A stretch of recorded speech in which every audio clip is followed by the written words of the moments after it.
আমরা আজকে দেখব অ্যাবস্ট্রাক্ট ক্লাস এবং অ্যাবস্ট্রাক্ট মেথড।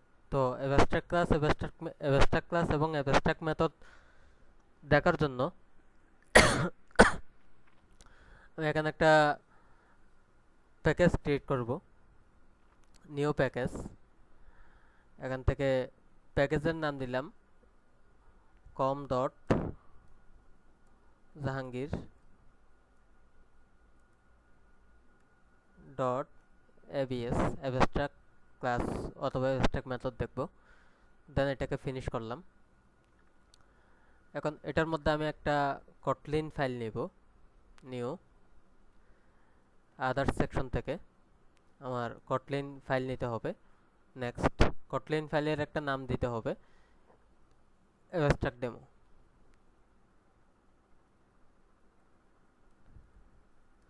অ্যাবস্ট্রাক্ট ডেমো এটার নাম দিলাম অ্যাবস্ট্রাক্ট ডেমো। দেন আমি এখান থেকে এটা ফিনিশ করলাম। ফিনিশ করার পরে আমি এখান থেকে প্রথমত মেইন ফাংশনটা নিয়ে নিব। মেইন ফাংশনটা ক্রিয়েট হলো। তো অ্যাবস্ট্রাক্ট সম্পর্কে জানার জন্য আমরা প্রথমে আমার এই ইনহেরিটেড দুটো ক্লাস ছিল, এই দুটি ইনহেরিটেড ক্লাস, এই দুটাকে আমি কপি করতেছি। এই দুটো ক্লাসকে আমি কপি করলাম। কপি করে জাস্ট আমি এখানে পেস্ট করলাম। এখন যদি কোনো ক্লাস অ্যাবস্ট্রাক্ট হয়, যদি আমার কোনো ক্লাসকে আমি যদি অ্যাবস্ট্রাক্ট হিসেবে ডিক্লেয়ার করি, তখন সেক্ষেত্রে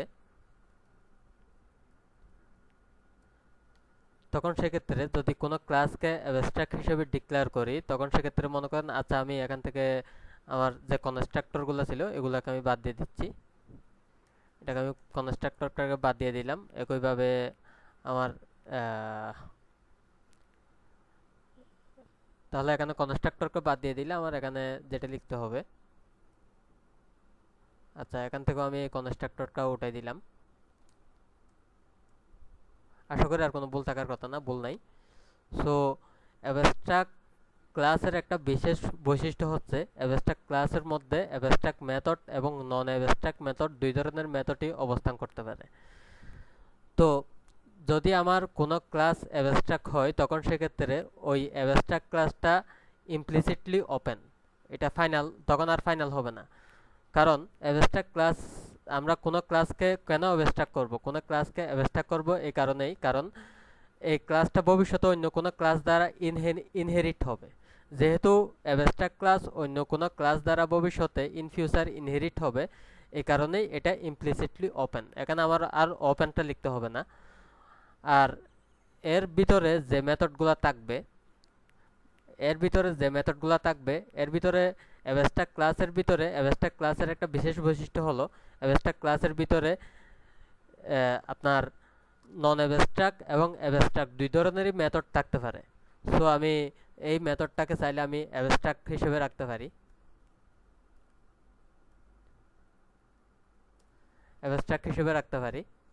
তো এটাকে আমি অ্যাবস্ট্রাক্ট হিসেবে রাখলে, যদি এই মেথডটাকে আমি অ্যাবস্ট্রাক্ট হিসেবে রাখি, তাহলে এই মেথডের বডি পার্ট থাকতে পারবে না। অ্যাবস্ট্রাক্ট মেথডের মধ্যে বডি পার্ট থাকে না। এই দেখেন এখানে আমি অ্যাবস্ট্রাক্ট মেথড এবং নন অ্যাবস্ট্রাক্ট মেথড আমি দুই ধরনের মেথডই রাখতে পারি। অ্যাবস্ট্রাক্ট মেথডের বিশেষ বৈশিষ্ট্য হচ্ছে অ্যাবস্ট্রাক্টের মধ্যে অ্যাবস্ট্রাক্ট এবং নন অ্যাবস্ট্রাক্ট দুই ধরনের মেথডই থাকতে পারবে। এবং এজ ওয়েল এস আমরা চাইলে ভেরিয়েবলগুলো রাখতে পারি। ভেরিয়েবলও আমার অ্যাবস্ট্রাক্ট ক্লাসের মধ্যে, একটা ক্লাসের মধ্যে কি কি থাকে, একটা ক্লাসের মধ্যে নর্মালি ভেরিয়েবল থাকে আর মেথড থাকে। ভেরিয়েবলও থাকতে পারবে, মেথডও থাকতে পারবে।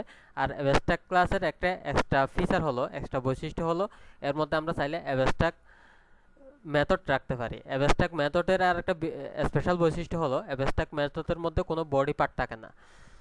তো এখন মনে করেন আমি যদি এখন কোনো অ্যাবস্ট্রাক্ট ক্লাসকে যদি অন্য কোনো ক্লাস, যেমন এই ক্যাট ক্লাস যদি ইনহেরিট করে, তখন সেক্ষেত্রে ওই ওভার এই ওই অ্যাবস্ট্রাক্ট মেথড যেটা আছে, আমার অ্যাবস্ট্রাক্ট মেথডের নাম কি ইট, এই ইট মেথডটাকে ওভাররাইট করতে হবে, এটা ম্যান্ডেটরি।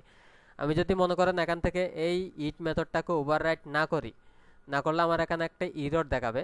ইররটুকু বলতেছে কি, ইররটুকু বলতেছে আমার এখানে এই ক্যাট ক্লাসের মধ্যে, আমার এখানে সুপার ক্লাসের মধ্যে একটা অ্যাবস্ট্রাক্ট মেথড আছে, অ্যাবস্ট্রাক্ট মেথড যেটার নাম হচ্ছে ইট। এই ইট মেথডটাকে অবশ্যই আমার ওভাররাইট করতে হবে, এই মেথডটাকে অবশ্যই ইমপ্লিমেন্ট করতে হবে। তো এটাকে যদি ইমপ্লিমেন্ট করি তখনই আমার এই ইররটুকু চলে যাবে। তো ইররটুকু দূর করার জন্য আরেকটা ওয়ে আছে। আমি চাইলে, আমি যদি এই ক্যাট ক্লাসকে অ্যাবস্ট্রাক্ট হিসেবে ডিক্লেয়ার করি, এই ক্যাট ক্লাসকে যদি আমি অ্যাবস্ট্রাক্ট হিসেবে ডিক্লেয়ার করি, তখনও আমার এই ইররটুকু থাকবে না। অর্থাৎ হয় আমাকে এই অ্যাবস্ট্রাক্ট মেথড এটাকে আমার ওভাররাইট করতে হবে, না হলে এই ক্লাসটাকে অ্যাবস্ট্রাক্ট হিসেবে ডিক্লেয়ার করতে হবে। যদি অ্যাবস্ট্রাক্ট হিসেবে ডিক্লেয়ার করি তখন আমার এই মেথডটাকে আর ওভাররাইট করার কোনো প্রয়োজনীয়তা নাই। সো আমি যদি আর এখানে অ্যাবস্ট্রাক্টটা উঠাই দিই তখন সেক্ষেত্রে এটা আমার ম্যান্ডেটরি আমার এটা ওভাররাইট করতে হবে, এটাকে আমার ম্যান্ডেটরি ওভাররাইট করতে হবে। তো অ্যাবস্ট্রাক্ট ক্লাস নিয়ে হচ্ছে এতটুকুই। এখন আমরা যদি মনে করেন এখান থেকে একটা একটা অবজেক্ট ক্রিয়েট করি, ক্যাট ক্লাসের একটা অবজেক্ট ক্রিয়েট করব আমরা, বার ওবিজে অবজেক্ট ক্রিয়েট করতেছি। অবজেক্টের টাইপ আমি সুপার টাইপের মধ্যে সাব টাইপের অবজেক্ট ক্রিয়েট করা যায়, আমরা জাভার মধ্যে দেখছিলাম অ্যানিমাল। এটার মধ্যে আমি লিখলাম ক্যাট। এই ক্যাটের অবজেক্ট ক্রিয়েট করলাম। আমি এখান থেকে চাইলে ও বি জে ডট ডট দিলে আমার এখানে পরবর্তীতে যে মেথডগুলো আছে এই মেথডগুলো এখানে দেখা যাবে। যেমন আমি এখান থেকে ইট মেথডকে কল করতে পারি, অথবা আমি এখান থেকে চাইলে মনে করেন ওবিজে এর মাধ্যমে ও বি সরি ওবিজে ডট আমি এখান থেকে আদার্স সুপার ক্লাসের যে মেথডগুলো আছে, সুপার ক্লাসের যেমন আমার মেথড আছে রান অ্যানিমলকে আমি এখান থেকে চাইলে কল করতে পারবো। কারণ আমরা ইনহেরিটেন্সের রুলস জানি। ইনহেরিটেন্সের রুলস হচ্ছে আমার সাব সুপার টাইপের মধ্যে যে প্রপার্টিগুলো থাকবে এগুলা ইনহেরিটেড ক্লাস, যেটা ইনহেরিট করতেছে ক্যাট ক্লাস অথবা সাব ক্লাস অ্যাক্সেস করতে পারবে। সুপার আমি এখান থেকে চাইলে এটা রান অ্যানিমল এটাকে কল করতে পারবো,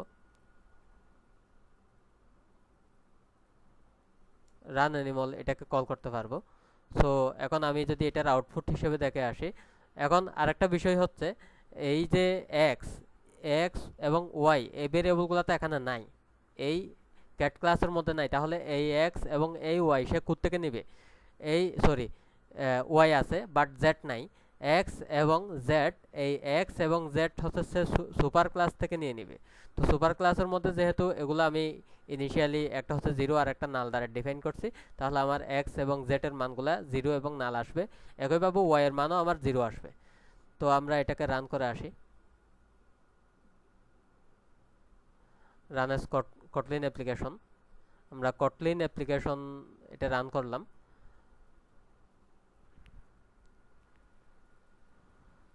তো রান করলে আমরা এখানে আউটপুট দেখতেছি ক্যাট ইট।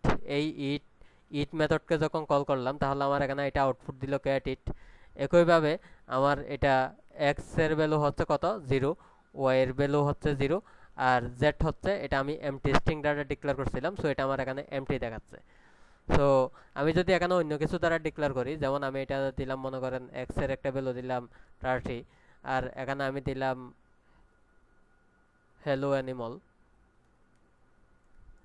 অ্যানিমল, আর এখানে আমি জেটে ওয়াইয়ের ভ্যালু দিলাম মনে করেন 25। এখন যদি আমি এটাকে রান করি, এটাকে সেভ করলাম, সেভ করার পরে যদি আমি এটাকে রান করি,